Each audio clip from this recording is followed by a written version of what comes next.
Hello, my name is Jimmy Costello from the NX Product Marketing team.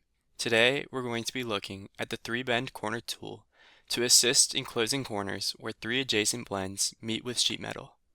The sheet metal application in NX is a valuable tool for designing components that need to be fabricated or manufactured using sheet metal processes like bending, cutting, or stamping. For this part, we have 2 flanges that overlap, which isn't a realistic design for the manufacturing steps of our end product.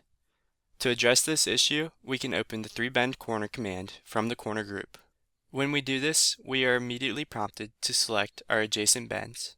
Once that is done, we automatically have a preview of the changes that will be made. For a more polished view, we can select Show Result, which will provide a preview of the final product. If we want to change the spacing between our 2 flanges, we can go to the Gap section of the command window. Right now, we are looking at the Open Treatment option. This means the corner of our adjacent blends will not be changed. To make changes to the corner, we can open the Treatment drop-down box.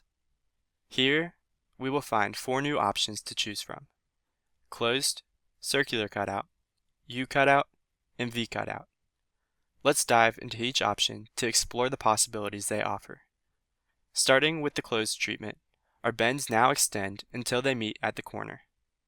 Using the miter radius controls the transition between these 2 bends. Continuing on, the last 3 treatment options dictate the shape of our corner.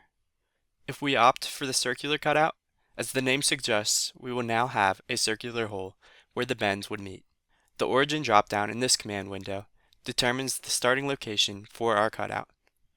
Additionally, we can also choose a diameter and offset that is suitable for our needs. It's also important to recognize that for all these treatment options, we can still select a gap that makes sense for our manufacturing processes. The next treatment option we will look at is the U cutout. This window is extremely similar to the previous, though this time we have a slightly different cutout shape. And the last treatment option we can choose is the V cutout. Again, this is a very similar command window, with the key difference being that we can now choose the angle of our cutout in both sides. In conclusion, in this video, we've reviewed the 3-bend corner command and the value it provides for sheet metal corner treatment scenarios. We started off by looking at the open treatment option, focusing on gap distance and viewing our results. After that, we investigated closed treatments and the miter corner transitions. And finally, we wrapped up by looking at the circular, U, and V cutout options. I would like to thank you for your time and attention.